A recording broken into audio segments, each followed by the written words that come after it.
Greetings. In the following webinar, Max Wright, specialist in wealth creation, explains what will happen during the next recession and how to take advantage of the recession to obtain benefits from it instead of having losses and suffering from the consequences of negatives. This is an excellent webinar. Stay until the end of it, we have excellent gifts for you. Enjoy all the information you will receive. We talk to each other at the end.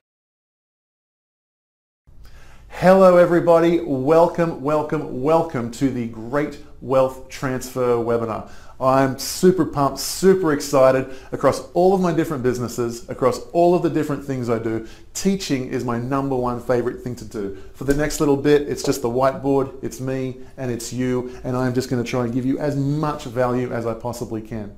For that reason, I'm going to apologize up front. I'm going to go fast. I'm going to talk fast and I'm going to go fast because I just want to give you as much as I can, and I'm really proud of what I'm about to teach you as well. Why do we get to do this? For those of you who don't know, every year I set aside a couple of weeks and I do these presentations to get the word out. And previously I had to spend a lot of time explaining to people that it's going to happen, that it's built into the system. Now I don't think I need to do that, primarily because every 4 to 7 years we have a big kind of economic expansion, economic retraction. It's just what we do, boom bust. It's what's been happening for forever.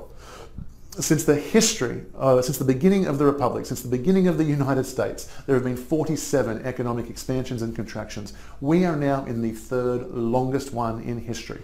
In a few months will become the second longest one in history, and a little few months after that will be the longest one. So I don't know what's going to happen next week, next month, or next year, but I know we're close, and now is the time to act. And people are calling this the greatest opportunity of your lifetime to go from where you are financially to where you want to be. And I completely agree with that sentiment. I phrase it a little bit differently. I say this: in 2019, it will be easier to achieve complete financial freedom with $100,000 in your pocket than it is with $1 million in your pocket today. That's the radical shift that's going to take on. And I'm going to explain exactly how to walk through that whole process and just nail it and come out the other end completely financially free. That's what we're going to do right here on this webinar.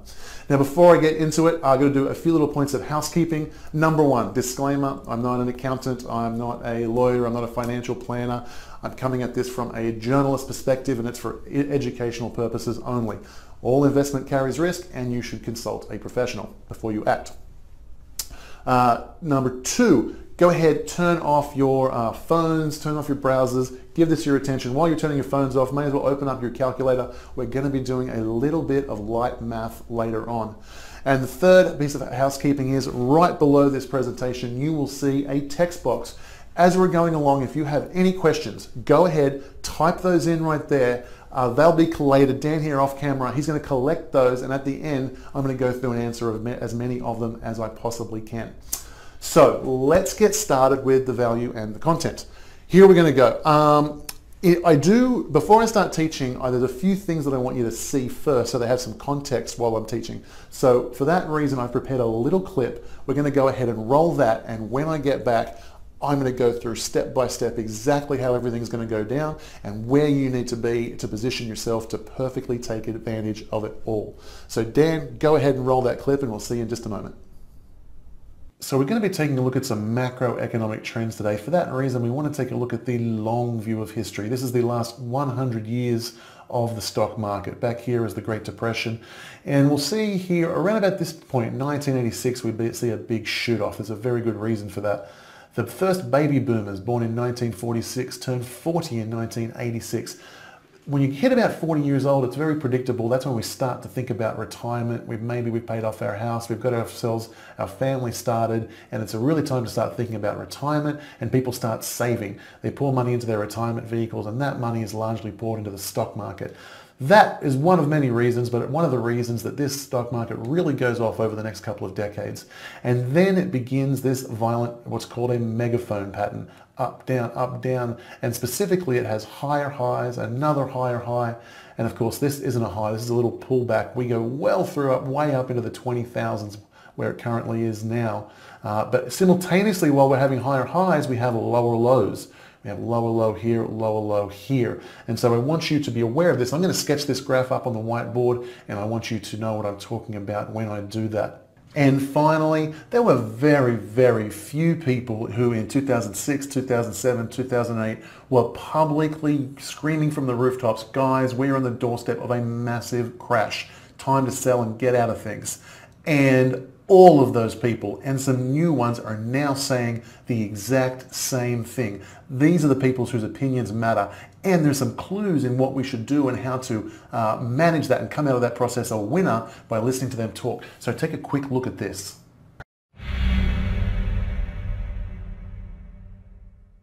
You're really that worried about Goldman Sachs and Lehman Brothers? Yes. I'm afraid the Federal Reserve will eventually or come close to bailing them out. That's what I'm concerned about. Robert Kiyosaki. I'm probably best known for the book Rich Dad, Poor Dad. And one of the reasons I wrote Rich Dad, Poor Dad 20 years ago in 1997 was I could see this economic crisis coming. If you're old enough to remember, in 1997 the economy was booming. And then what happened in the year 2000? It turned. So we had a crash in 2000, was a dot-com crash. The second was a real estate crash, and the third was the banking crash. So within the first 10 years of this century, we've had 3 major crashes, much bigger than the stock market crash of 1929. If you look at these charts here, you can see 2000, you can see the real estate crash, and you see the banking crash, and down there you can see the 1929 crash. The next crash coming, and it's coming very soon, is going to be bigger than all other crashes the world has ever seen. Research shows that when the U.S. economy goes into a recession, you have to cut interest rates about 3% to get the U.S. out of the recession. Well, how do you cut interest rates 3% when you're only at 1%? The answer is you can't. You've got to get them up to 3% in order to cut them back down, maybe to 0, to get out of the next recession. So that explains why the Fed is raising interest rates. They raised in December 2015, December 2016, March 2017, now June 2017. That's the 4th rate hike, getting them up to 1%. They would like to keep going. They would like to get them up to 3.5% by 2019. My estimate is they're not going to get there. The recession will come first. In fact, the Fed will probably cause the recession that they're preparing to cure. But be that as it may, that's why they're raising interest rates in weakness. But there's another tool. So let's just say, hypothetically, you get interest rates, they'll be at 1% by tomorrow, and now you go into a recession, and you've got to cut them, research shows, about 3%. Well, you can cut them back down to 0. Well, now what do? You go to QE, QE4. We had QE 1, 2, and 3 during Bernanke and Yellen, so now you could do a new round of QE. The problem is that the Fed's balance sheet is so bloated at $4.5 trillion. How much more can you do? $5 trillion, $5.5 trillion, $6 trillion before you cause a loss of confidence in the dollar now. That's why I wrote this book. I wrote this book because I wanted to protect people, because a crash is coming. Now, whether it's 6 months from now, 12 months, 36 months, no one knows. Warren Buffett said, if you listen to market forecasters, their only purpose is to make, people that tell fortunes look good, because they just don't know what's going on. So, but what I did try to prove in this book is what the facts are. So here's a couple things you should know. Number one, there's a new high on average every month. Most people have no clue. So you hear, oh, it broke records, it broke records. We're in a situation right now that's very artificial. It's a situation where the feds around the world have been printing money. So nobody knows what's going to happen. There's this tremendous fear that's in the marketplace. So what I wanted to show people was, look, when the crash comes, first of all, correction comes every year. I don't know if you remember last January, the world was ending. The market lost $2 trillion in January. It was the worst January ever. Yes, I remember that. And we ended the year at a total record-breaking year again. So obviously there are going to be corrections. They happen every year since 1900. The average one is 2 months long, and it costs you 14% if you sell. But if you don't sell, you're fine. There's a bear market about every 5 years. We've gone 8 years without one. That's why I wrote this book, because I want to show you how to protect yourself when that bear comes, but more importantly, how to take advantage of it, because it is the greatest opportunity in your life to leapfrog from where you are to where you want to be. Well, what's going to happen is this is going to continue. Some stocks in America are turning into a bubble. The bubble's going to come, then it's going to collapse. And you should be very worried. So when is this going to happen? Later this year or next. Later this year or next. Yeah. Write it down. And what will trigger it? Well, it's interesting because these things always start where we're not looking. In 2007, Iceland went broke. And people said, Iceland, is that a country? They have a market? And then Ireland went broke, and then Bear Stearns went broke, and then, you know, Lehman Brothers went broke. They spiral like that. Always happens where we're not looking. I don't know, it could be an American pension plan that goes broke, and many of them are broke, as you know. It could be some country we're not watching. It could be all sorts of things. It's going to be the biggest in my lifetime, and I'm older than you. No, it's going to be serious stuff. It's going to be very... We've had financial problems in America, let's use America, every 4 to 7 years since the beginning of the Republic. Well, it's been over 8 since the last one. This is the longest, or the second longest in recorded history, so it's coming. And the next time it comes, you know, in 2008 we had a problem because of debt. Henry, the debt. Now, that debt was nothing compared to what's happening now. In 2008, the Chinese had a lot of money saved for a rainy day. It started raining, they started spending the money. Now even the Chinese have debt, and the debt is so much higher. The Federal Reserve, the central bank in America, the balance sheet is up over 5 times since 2008. It's going to be the worst in my lifetime too. Be worried. I am worried. Good, good. Can the Fed rescue us? Can anybody rescue us? They will try. They will. What's going to happen is they're going to raise interest rates some more. Then when things start going really bad, people are going to call and say, you must save me. This Western civilization is going to collapse. And the Fed, who's made up of bureaucrats and politicians, will say, well, we better do something. And so they will try, but it won't work. It'll cause some rallies, but it won't work this time. I believe that there is something very big and very dangerous coming at us very fast right now, and I want as many people to be prepared as possible. This is the first time in history that there has been an everything bubble. This, you know, back in the year 2000, it was stocks. In the year 2008, it was stocks and real estate. This time it is stocks, real estate, and bonds, and they're all in some of the biggest bubbles of all time. And when this bursts, it's going to be devastating for most people, but it doesn't have to be devastating for you. So we can't put an exact date on it, but we know a fiat dollar crash is coming. Recently, Janet Yellen claimed that we will not see another major crisis in our lifetime, despite the unthinkable debt printing, devaluation, and inflation. So what are your thoughts on this delusion, Dr. Paul? Well, it scares me because central bankers are always wrong on their predictions, especially right before a bust. So what she says shouldn't reassure anybody, and you're right, you can't predict the timing. The other day I was being interviewed, and I said I wouldn't be shocked, you know, if the bust comes at the end by the end of this year.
I started the Dollar Vigilante in 2010, and I said around by the end, within 5 to 10 years is what I said. So between 2015 and 2020, I expect this whole game to end in one way or another, and we're well on track for it right now here in early 2017. We're getting very close to the end, in my opinion. Now that people have elected Donald Trump, they're very optimistic. Optimistic people don't buy gold, right? They're buying the Dow Jones. Why are they so optimistic? Because they believe that Trump is going to make America great again, that somehow he's going to drain the swamp and he is going to fix all the problems that Obama created. Well, the problem is the problems that Obama created precede Obama. These problems have been building up for a long time, and there's absolutely nothing that Donald Trump is going to do that's going to change that. In fact, it's far more likely that the problems that were exacerbated under the Obama administration are going to blow up under the Trump administration. We have the worst revival of an economy since the Great Depression. And believe me, we're in a bubble right now. And the only thing that looks good is the stock market. But if you raise interest rates even a little bit, that's going to come crashing down. We are in a big, fat, ugly bubble. And welcome back. A few little things in that video I wanted to draw your attention to. In the interview, I asked Ron Paul, he said, what do you think about Janet Yellen's comments that everything's going to be fine now, there's going to be no more crashes? And that really did happen, by the way. You didn't mishear that. Janet Yellen was just like, we here at the Fed have just got it all figured out. There's not going to be any crashes anymore. And this is not the first time comments like this have been made. I want to draw your attention to a few in here in history. This one is from John Maynard Keynes. If you haven't heard that name, if you've studied economics in the last 50 years at college, anywhere in the Western world, you've studied Keynesianism. He is the father of Keynesian economics. If you're any one of the thousands of economists that the Federal Reserve employ, they're all Keynesian. Janet Yellen, Ben Bernanke, they're all Keynesians. Here's what John Maynard Keynes said in 1927, 2 years before the Great Depression. We will not have any more crashes in our time. Sound familiar, right? Another Keynesian at the time. Secretary of the Treasury, September 1929, the following month, Black Tuesday would hit and the beginning of the Great Depression was on. Andrew Mellon, Secretary of the Treasury. There is no cause to worry. The high tide of prosperity will continue. I study crashes all over the world, all different time periods, and this is a really consistent pattern. Ben Bernanke, 2008. There is no problems here. The real estate market is strong. Economists go back and revise their data. They went back and revised the data like the following year. When he made that statement, according to the new data, according to the Fed, the recession had actually started 3 months before he made that statement. So there's another example, Mexico, 1980, the Mexican peso crashes. The president on TV the day before. There's no financial problems with the country. Everybody, nothing to panic about. Stay calm. Meanwhile, he's getting all his money, out of Mexican pesos to protect his family and herding the lambs to slaughter. This is vicious, evil stuff, but this is what they do. Okay, to the board we go. Next thing I want to draw your attention to about that clip. We had the stock market graph, 80s and 90s stock market booms, in part because baby boomers are saving for their retirement. The megaphone pattern starts, higher highs, lower lows. This 2008 crisis, the stock market crashed by over 50%. Right now we're soaring up way over 20,000 in the Dow Jones. And we don't know where that is. We're like here. And I don't know if it's going to drop 50% like here or a little bit less or a little bit more. I predict more, and it's actually going to continue the megaphone pattern, and it's going to set a new low within this pattern. But I don't know where it's going to come to. Here, it doesn't matter. Here's what I'm suggesting. Sacrifice that profit, whatever that is, the next week, the next month, the next year, sacrifice that profit, at least with a portion of your portfolio, and cash in on this profit right here. That's just a risk-reward ratio that makes sense. Let me tell you a story from history about how this played out for Joseph Kennedy, father of President JFK. The month before the Black Tuesday and the Great Depression, right around the time Andrew Mellon made that statement, that he sold everything he had on the stock market. He then came back in the following few years of the Great Depression and bought back all of his stock plus 45 times more. He multiplied his wealth by 45 times by being disciplined, getting out in time, and cashing in at the bottom, getting back in the market at the bottom. This is how we've got to play this game, guys. Remember, wealth is never created or destroyed in these depressions, recessions, anything. The wealth is the buildings, is the real estate, is the farm equipment, is the art, is the wine, is the stocks. That's the wealth. They're still there. The price got smashed because the credit markets got smashed. because of Federal Reserve corruption. I normally go into that in extreme detail. We're going to breeze over that and get to the fun part, which is how do we profit from all of this? Okay. A couple things. I'm going to use a real estate example now. Some people don't like real estate. Some people don't like stocks. In this particular time, it's going to be very volatile. Up, down, sideways. You've got to get past that. You've got to jump from asset class to asset class. Okay, you can't just be in real estate. You can't just be in anything. As this crash happens, you've got to move around. That's your opportunity to go from where you want to be financially to where you are financially to where you want to be. So just be aware of that. Get over those prejudices. You might have to try new things, okay? Broad strokes first. The crash is going to look like this. Phase 1, we are in the build-up. And we are somewhere here. I don't know if it's going to crash next week, next month, next year, but we're going to be soon. Third longest economic expansion in the history of the United States. We're somewhere soon. Then phase 2, that's the crash. That's this down leg here. Remember, this has taken 8 years so far to get us up to here. This is going to be a much shorter time frame. They say the bull climbs the stairs, the bear jumps out the window. This crash, this is a very rough time, high unemployment, businesses going under. It's going to be about 1 to 4 years. And then stage 3, I call stage 3 the fix. I call it the fix because this is going to be a tough time, and people beg government, fix this, fix this, fix this.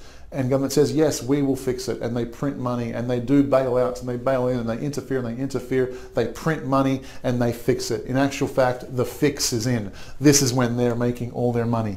Here is the inflection point where we're going to focus on. That's what we're going to prepare for, because that's the time to just get the cost of financial freedom plummets. So how much it's going to cost you to buy financial freedom plummets. And achieving financial freedom there is super easy. Remember our big bold claim? It'll be easier to achieve financial freedom here with $100,000 in your pocket than it is to achieve financial freedom up here with $1 million in your pocket. Okay? Before I leave this graph, I want to talk about what are we focusing on in each phase. In phase 1, we're focusing on 2 things. We're focusing on here, our education, so that we know what's happening and we take the steps to move forward. Whatever you can do to educate yourself and build your skill set to take advantage of this, do it. And step 2, we're protecting our assets. We're creating such a way that we don't get wiped out in this particular instance. And there's going to be a lot of new ways to get wiped out in what's coming up. So we need to be very, very smart and very, very educated at this point. Phase 2 is all about survival. It's a relatively short period. We've just got to get through it, and the economy is going to be very, very, very tough. But almost immediately for us, we're going to be focused. We're going to be looking to do what we're going to do in phase 3. We can also do it down here too. We are looking in phase 3. We're looking to buy cash flow. Phase 3 is all about buying cash flow. We're going to be buying real estate, and tenants are going to be putting money in our pockets at crazy rates, and we're going to be buying dividend-paying stock. That's how this game is going to play out. This area is about buying cash flow. This is about survival. This is about getting prepared. Okay? Buying real estate and stocks here is fantastic. Buying real estate and stocks here is suicidal. You are going to get wiped out. You've got to go back and forth between classes. Here, we're going to jump on the sidelines. We're going to preserve our wealth in various different instruments. And then we're going to write out this cash. We're going to be safe and sound. And then we're going to come in, get into real estate and stocks and cash flow producing assets. We're going to talk more about that right now. Phase 3. And guys, I know I'm going fast, but I've just got so much cool stuff to tell you, so we've got to go through it fast. We're going to do a little bit of math now. Don't scare us, just 2 simple divisions. Don't fret. Before we get into that math, I want to talk about financial freedom. Financial freedom. What does financial freedom mean? What does financial freedom mean to you? A lot of people, when I ask them that question, they'll say things like, "Oh, it's like $1 million, or it's $5 million, or it's some number." It's not a number. It is a number, but it's not that number.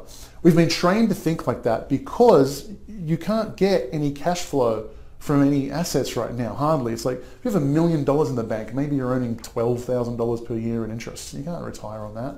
If you have real estate, especially from the east or west coast, it's a little bit better in the Midwest, but east or west coast of America, and even worse if you're in Vancouver, London, Sydney, Melbourne, you'll buy a house, the tenants will pay you some rent, you'll give all of that to the bank, plus you'll go out and work so that you can chip in a few $1,000s a month just for the privilege of holding this so it'll go up in value. Guys, that is broken thinking. That is a losing game. If your definition of financial freedom is, oh, if I had $1 million, well, when you get to retirement, you have, well, my lifestyle's $100,000 a year, and that means I've got 10 years before I run out of money. You never want to be in a situation where you run out of money. Once you retire, it's got to be forever. Or else you end up playing the game of I've got to die before I run out of money. That's not a fun game to live. That is not financial freedom. Financial freedom is when you own enough assets or businesses or stocks or real estate or something that it puts money in your pocket every single month, every single year, and it covers all of your expenses for your lifestyle so that you don't have to work at all ever again. That's real financial freedom. What is that number for you? Go ahead and write it down. When I was a young kid, 22 years old, just out of college, for me that number was like $50,000 a year. If I had $50,000 a year coming in, I could pay the rent on my studio, I had a little bit of drinking money to go out with my friends, I could save a little bit for more investment, and I was a happy clam. Married, children, that's a very, very different number. Whatever it is for you, write it down. I'm going to use a nice round number. It's $100,000. Helps me do the math a little bit later on. $100,000 per year of income is my definition of financial freedom. Okay, what we're working towards here is finding out how much is it going to cost for us to buy financial freedom. In order to get to that number, we need another metric, and I suggest this metric be the foundation of all of your investments all the time, but especially in phase 3. That metric is called the cash on cash flow. What is your cash on cash flow for a particular set of investments? More importantly, what with your skill set and your knowledge, what is the cash on cash flow that you can get? And it's given by this formula. The annual returns from a particular investment divided by the amount of actual cash that you put in that investment. Annual returns after all costs divided by the amount of cash that you put in it. Frog in the throat. I'll go through a quick example now so we know how to do this number. And you can use your most recent investment or something if you want to figure this out. So I bought a house, it was $100,000 just recently. I put in a $20,000 deposit. The bank gave me $80,000. And I put in another $10,000 to make repairs and add a few little things that I know to do that just massively boosts rent and gets crazy good rent. And after that, the place rented at $2,100 a month. You multiply that out, it's something like, sorry, $2,200 a month, I beg your pardon. You multiply that out, it's something like $26,000 per year. But after paying the management to take care of it, and after paying some other bits and pieces, repairs and blah, blah, blah, and paying the bank back their $80K, after doing all that, I get to put $17,000 in my pocket. The annual returns after all of the expenses are $17,000. The amount of cash I put in it was the 20 grand deposit and the 10,000 I put in to fix it up and the other little bits and pieces.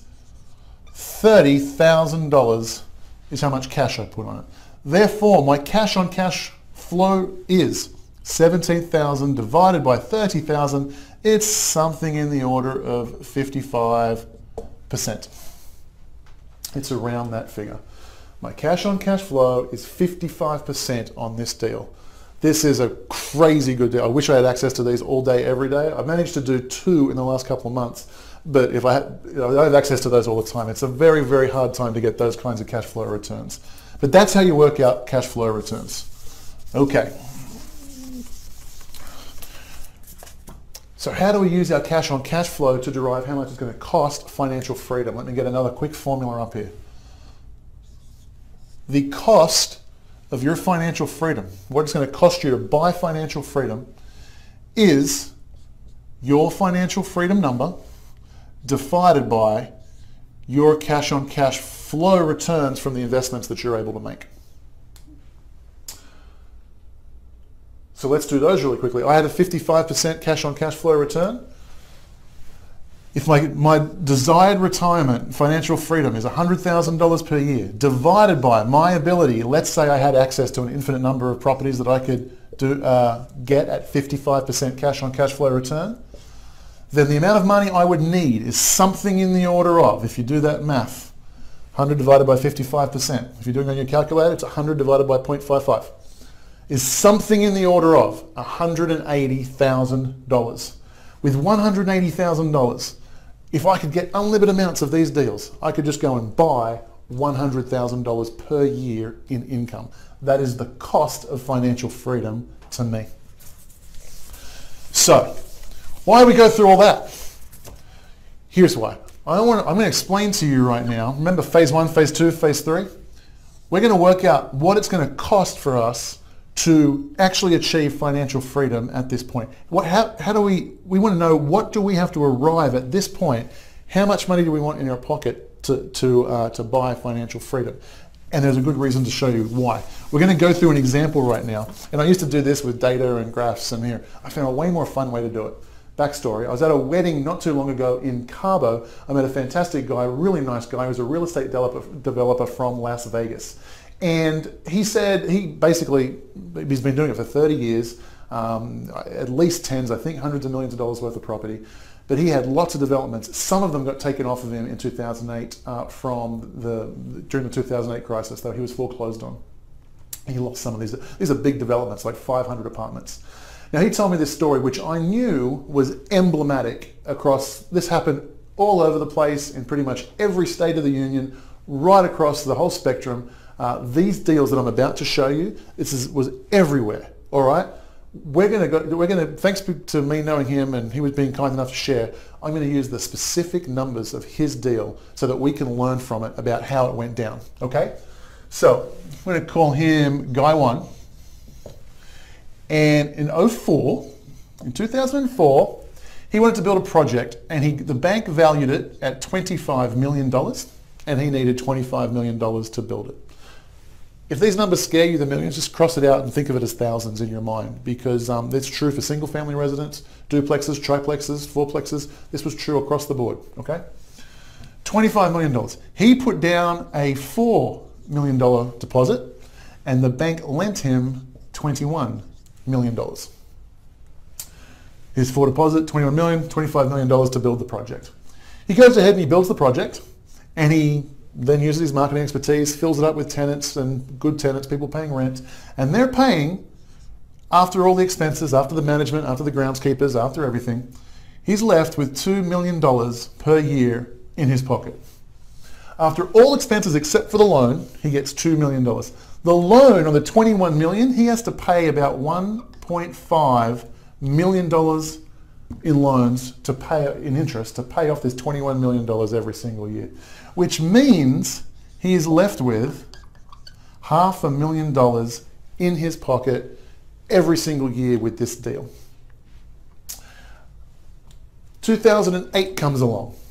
The bank says, you know, there's been 2008's happened, the market's moved, we're going to revalue your property.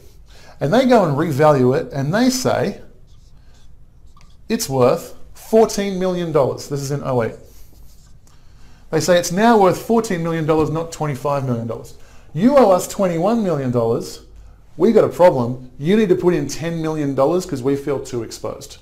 And he has a number of developments like this, by the way, and they're all asking for $10 million on average each. Some of them he's able to save. This one he's not able to save. He says the bank can take it. The bank takes it from him and forecloses it. They don't sell it for what they valued it at, $14 million. They put it up and it goes through the foreclosure process, and guy number 2 comes along and he buys it for just a little over $7 million. It's a $25 million project for $7 million in 2009. Now, I know this guy and I know all of these numbers are true. I don't know this guy. I know what he bought it for, but I don't know how he financed it. I've got to make a few assumptions for us to go through and finish out this example, okay? Interest rates were lower in 2009 than 2004, but rents were also lower, so we're just going to call that a wash and we'll just move on from there. It was a little bit harder to get money, so maybe you didn't use a 20% deposit, maybe you used a 30% deposit, I don't know, but we're just going to say for round numbers, we're going to say use a 20% deposit. We're going to say he put down, guy number 2, put down $1.4 million and he borrowed from the bank $5.6 million, which was the remainder, to buy this property. This property is bringing in $2 million per year. Now, guy number 1, he was paying $1.5 million in interest on the $21 million. $5.6 million compared to $2.1, it's a little over a quarter. This guy's not paying the $1.5 million in interest. He's paying something closer to $400,000 per year in interest to the banks from the $2 million that's being generated from the tenants. What does that mean? That means he puts the $2 million minus the $400,000, he's putting $1.6 million in his pocket every single year from this investment. Let's go ahead and work out the cash on cash flow of these two investments. If you're this guy, guy number 1, our annual returns, he gets to put 0.5, whoa, that's not my best 5, 0.5 million divided by the cash. He put in a $4 million deposit. $500,000 divided by $4 million. His cash on cash flow return, it's an 8. It's something in the order of 12%. It's a little bit over. Something around 12%. His cash on cash flow return, if you're guy number 1 in 2004, when the market's great, is 12%. When the market's terrible in 2009 and everyone's running for the hills, let's work out this guy's cash on cash flow return. His annual returns, he puts $1.6 million in his pocket every year. It's the $2 million rent roll minus the $400,000 in interest. His annual returns are $1.6 million. The amount of cash he put in the deal, $1.4 million. Can you imagine showing up to a deal, putting in $1.4 million or $14,000, change the number so it makes sense to you, and then every year making $1.6 million, or $16,000 if they were your numbers? You show up with $1.4 million and $1.6 million comes into your pocket every single year. His cash on cash flow return, 1.6 divided by 1.4, it's over 110%.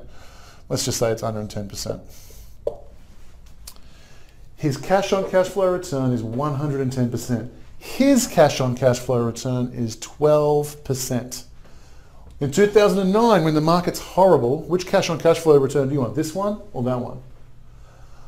Let's take a look at what the price of financial freedom is in 2004 and 2009. Let's start over here. Let's take this 12%. We're going to use the figure, the financial freedom of $100,000, just around numbers. If $100,000 per year is your definition of financial freedom, and you're in 2004, and you can do deals at 12% cash on cash flow return, then 100,000 divided by 12% is equal to a little bit over $800,000. The cost of financial freedom in 2004 is $800,000.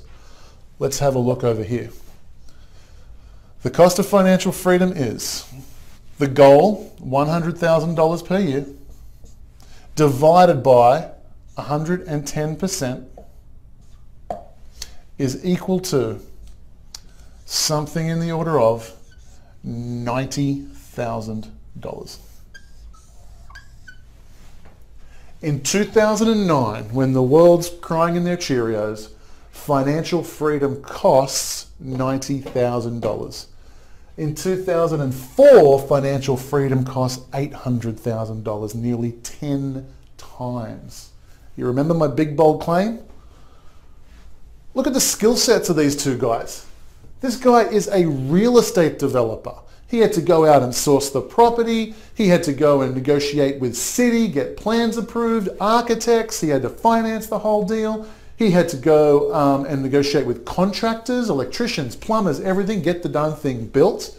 He then had to use his marketing expertise, put in place a management team, get 500 units rented out with great tenants, paying rent every single month.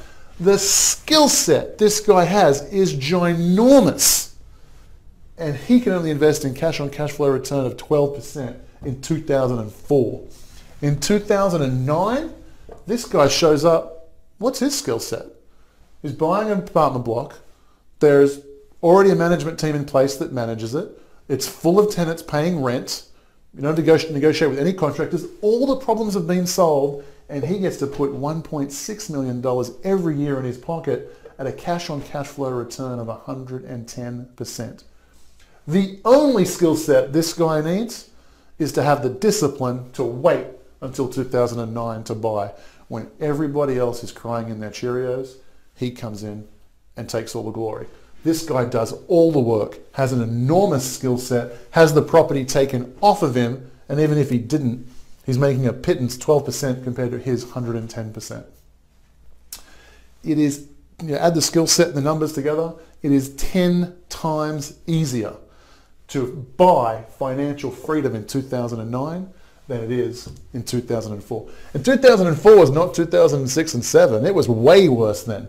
This number's like 0 in 2006 and 7.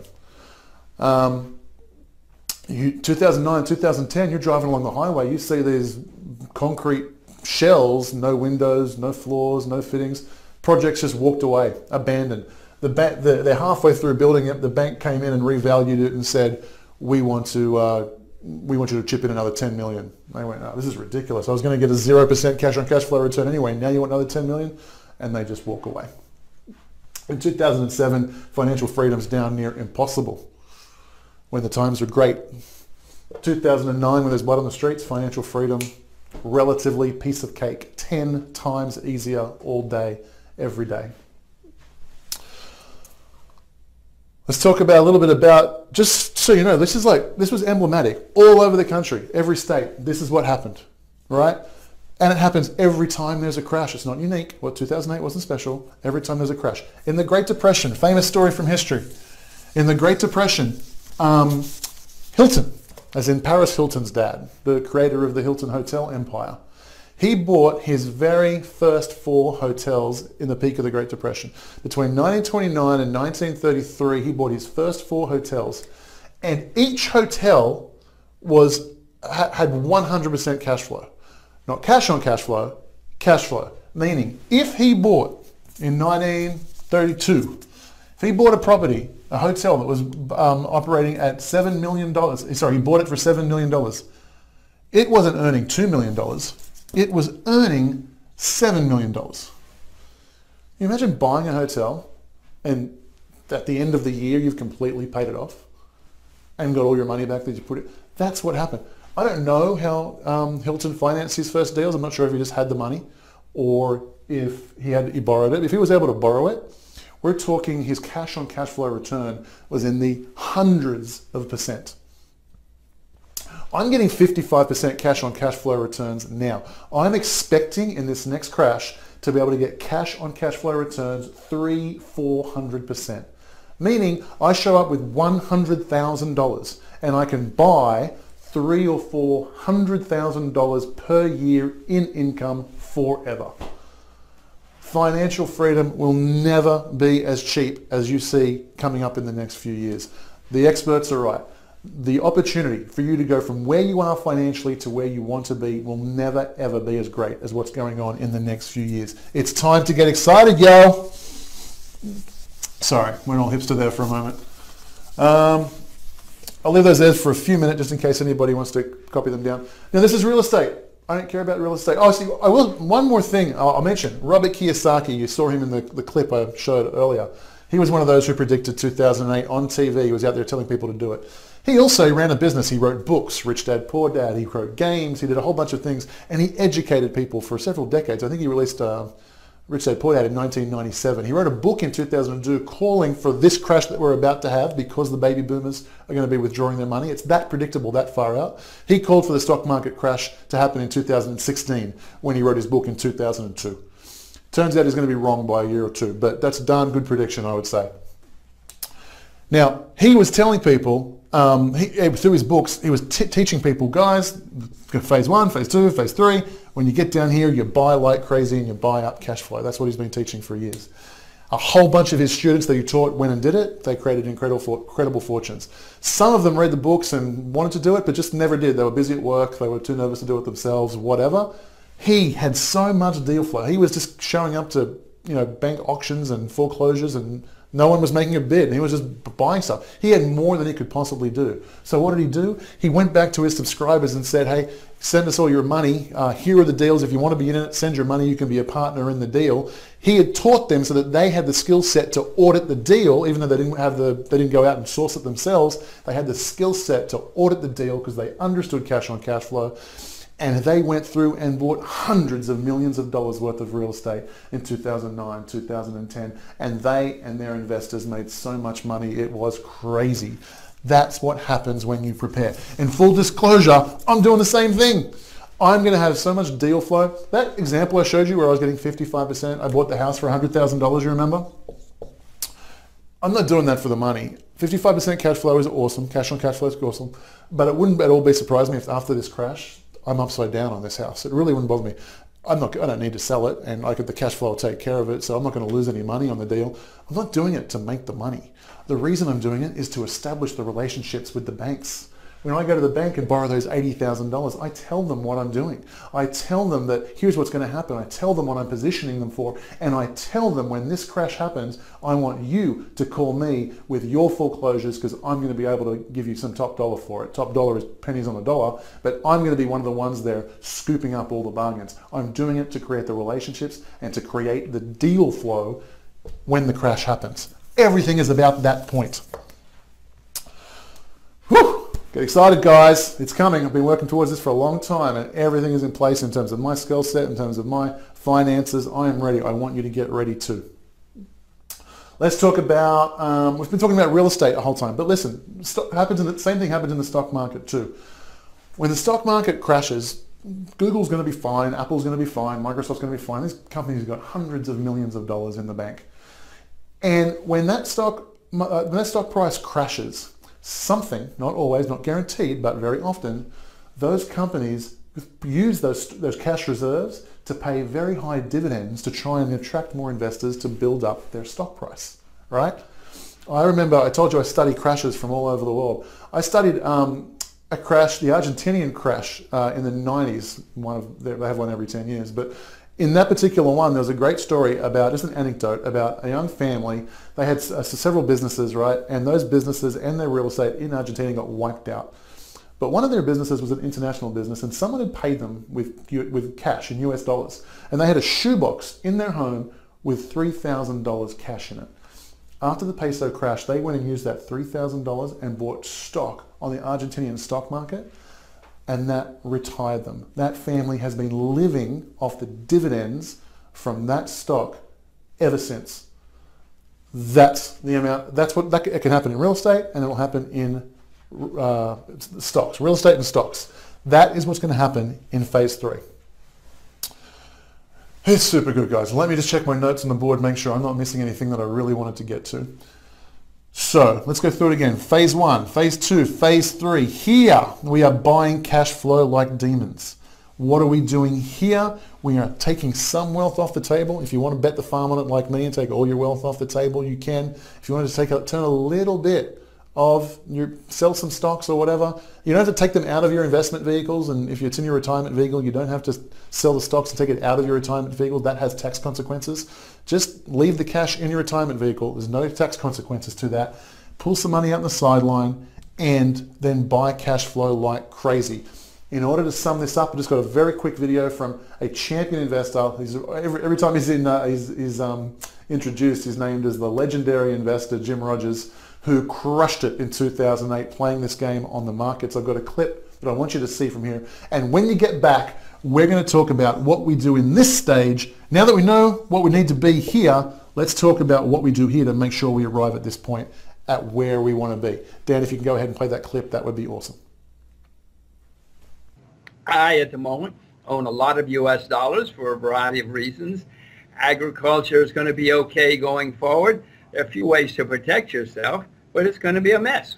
You know we love talking gold here. What role will gold play in this scenario, Jim? Well, as I've told you before, I'm not buying gold and have not bought gold for a while. I own gold and have owned gold for years, but I'm not buying it. I'm not selling it at the moment. Any thoughts on the crypto craze? Are you interested in Bitcoin and all those crazy? I wish I had been. I wish I'd been smart enough to buy it. So that's the magic formula right there. The way to prepare, the way to put yourself out of harm's way right now is to be in these asset classes. Cash, specifically US dollars. That's going to be the safe haven. People are going to flock to it because it's a perceived safe haven. It's actually not that safe at all, but it's going to increase in value, I certainly believe. Precious metals, gold and silver, another place to be. It's possible that the gold and silver price might come down a little bit, but relative to real estate stock market, it is a fantastic place to be, a safe haven, and it's going to be a pretty good place to be in phase 3 as well. But we're going to focus on buying cash flow in phase 3. And finally, Bitcoin.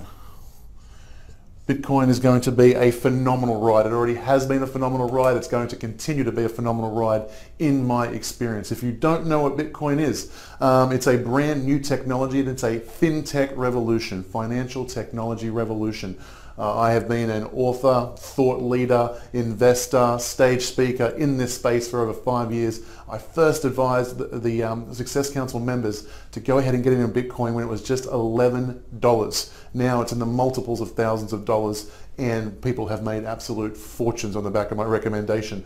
I am very, very knowledgeable about Bitcoin. I'll get some more about that later. But these are the 3 asset classes that we really want to be in, and I highly recommend everybody be in these 3 asset classes. Also, the more advanced of you can also be in the stock market if you're betting that it's going to go down. Puts, shorts, inverse ETFs, those kinds of instruments, betting that's going to go down. For the more advanced people only. But everybody should be in these 3 asset classes. Then when the crash comes, you shift into dividend stocks and real estate. Things that are putting money in your pocket. You're buying cash flow. So there's the keys to the kingdom. It should be that simple, shouldn't it? I wish that were the case, but sadly it is not, because I spoke about it very briefly. Phase 1, phase 2, phase 3. This phase 2 period, it's going to be 1 to 4 years long. There's going to be a lot of businesses go under. It's going to be a very, very tough time getting through that crash. But let's have a look. Holding these assets is one thing, but surviving through phase 2 is another, because here's what's going to happen. Let's go back to 2008 and understand what happened. The global financial crisis hits. The serious problems. For those of you, if you've watched the documentaries, if you understood what happened then, you know we were within hours of a giant smoldering crater being where the entire world financial system used to be. We were just one domino away from a trickle-on effect that would have absolutely annihilated the entire financial system, right? And we are in way worse shape now than then.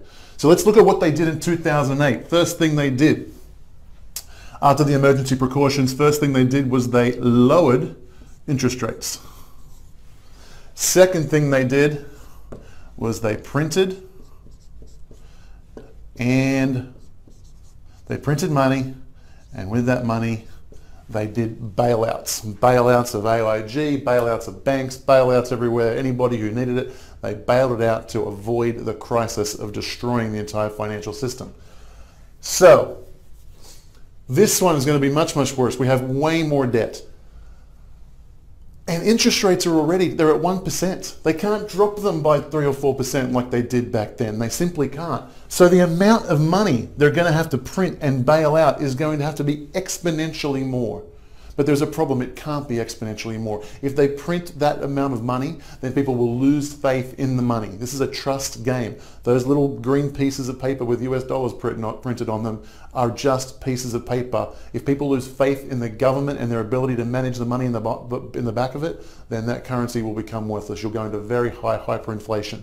So they know that. And they're planning for it. If you follow the G20 summit, the G8 summit, if you follow their readings, they're talking about it, they're planning it. They already had a practice run because they have a third option up their sleeve, which is the bail-in.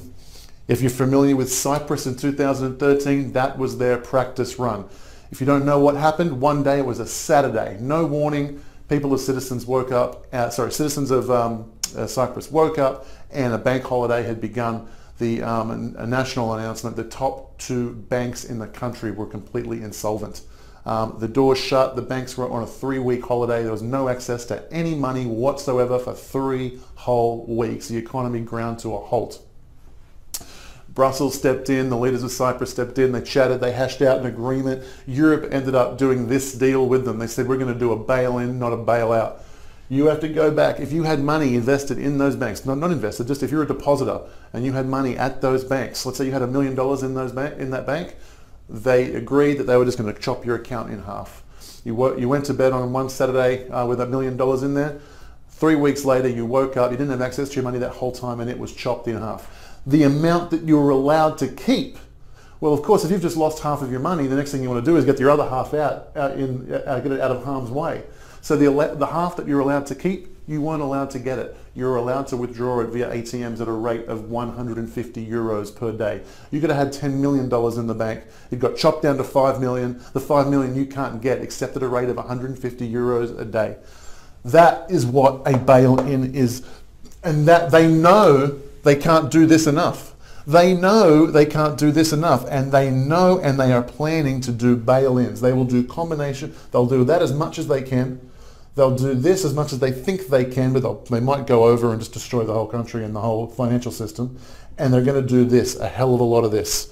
So what does that mean? You can't just sell your stuff and leave your cash in the bank like you would how we've done for the last century. You can't just do that because the banks, your account can get chopped in half. If you can structure your cash in such a way that you're not at risk, it's not going to get chopped in half, you'd want to do it, right? Gold, you can't just call up the broker, you can't just invest in gold, you can't just play gold on the markets, that's not going to work. Brokerage houses, all of the middlemen in between, the funds that run the futures contracts, the settlement houses, any one of those things go break. You could end up just getting pennies on the dollar for your gold and silver investments. Bitcoin, you can't just call up Coinbase, here, this is one of the biggest exchanges in the US in case you don't know, and say, yeah, here we go, buy me some Bitcoin, send in the money and think that's going to be safe. Absolutely not. You might only receive pennies on the dollar. The amount of institutions that are going to get saved by having them bail in and just having your accounts chopped in half is going to be crazy. Because back in 2008, there was Bear Stearns, there was Lehman Brothers, there was AIG, there was a handful of things that they let go down, and then they bailed out some of the other banks, right? What happens if next time round there's not 3, 4 that go bankrupt? What if there's 20, 30, 40? What if they can't bail them all out? They're going to do bail-ins across the board. Now, I would love, love, love to go through each one of these categories right here and tell you the exact smart way to get involved in all of these different asset classes to protect yourself. In this part of this great webinar, we are going to show you how to protect yourself from what is soon to come, and contrary to what anyone would expect, we are going to make you know how can you take advantage of the economic depression that's practically knocking the doors. We ask you to pay close attention because we're going to show you some of the tools we have been using for some years now. They have served us and we are sure they will be very useful for you to achieve success in your wealth creation process. Please pay close attention. Whatever it is you're making right now, I bet you feel you could be making much more, without working any harder than how you're working right now. If that's how you feel now, then you need to stop whatever you're doing and pay close attention. Because I am about to reveal the secret of the rich and wealthy, and how you can follow in their footsteps to achieve financial freedom of your own design. Before we get to that, first I've got a quick question for you. What's financial freedom to you? Is it the luxury of buying anything you want at the grocery store without having to look at the price tag? Becoming your own boss? Work anywhere and anytime you want? Going on dream vacations? Being able to buy your dream house or your dream car? Perhaps philanthropy is more meaningful to you, to be able to help others because you are already taken care of. I am sure you have your own idea of financial freedom, but why hasn't it happened for you? This isn't the first time you've been looking for a way to make more money for yourself, right? If you already had the results you wanted, I'm sure you wouldn't be on this page, or searching for ways to double, triple, or 10 times your income. Well, your struggle ends today, because I am going to show you how to grow your wealth without working harder than you are right now. So what's the secret of the rich and wealthy? To best explain this to you, here's a short story. This is John. He works in a full-time job like everyone else. But what makes John different from his colleagues and peers is that while they're working for money, John's end goal was to have money work for him. Instead of saving money, he invested his savings in assets that, in turn, produce cash flow for him. Eventually, John's assets would produce more income for him than his job, and John propels himself out of the rat race. This is an example of financial genius. The top successful wealthy people you know today have used this strategy in one form or another. So the name of the game is invest in cash-producing assets. It doesn't matter whether you're a self-employed small business owner or an employee working for someone else. You too can grow your wealth. Success does not discriminate. You only need to do certain things to get there. It's not how much you make, but how much you keep and grow your money. That's the premise of my online training program, Wealth Creation Blueprint. This ultimate go-to master guide took me several months to create and backed by years of collective experience. But it was totally worth it. This 50-part training program shows you tried and tested ways to build passive income streams and make your money work hard for you, instead of you working hard for money. Unlike most courses out there that cover just one method or one investment vehicle, this mega training course covers 3. It's too long to mention everything, but here's the gist. Wealth 1.0, a proven vehicle to grow your wealth for centuries. How to leverage on other business owners and have them make money for you. Fail-proof method to preserve your wealth. This is literally a no-brainer. The I CAN formula. How to create multiple passive income streams while minimizing your risks. How to spot cash-producing assets. And learn all of these part-time, spending just 60 minutes a day. Plus more. I know of investment seminars and wealth programs that charge $2,500 per head. So to give all these packed into one ultimate training course for much less is a bargain.